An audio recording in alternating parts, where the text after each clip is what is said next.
Okay, my name's Tom. I hope last names aren't important.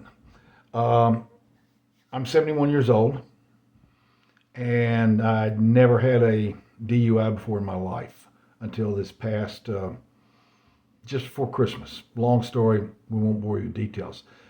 Court ordered Intoxalock. It was the only way they're going to let me drive for the next 6 months. So I had it installed. Ease of installation, not a problem. Customer service, not a problem.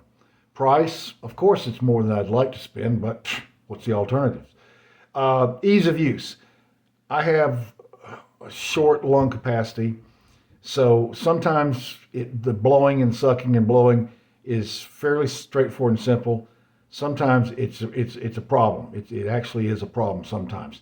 Um, the psychological, to me, is disturbing. The psychological fact that I have to be doing it. But that's me. Um, but actually, I think it does what it's supposed to do. It gives you a mindset that things ain't cool if you drink and drive.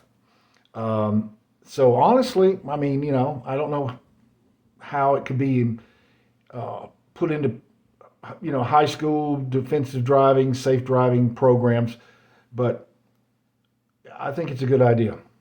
I'll be glad to get rid of it, honestly, of course. But every time I've used it, I've blown a .000. So I'm not a drunk that gets out there and drives.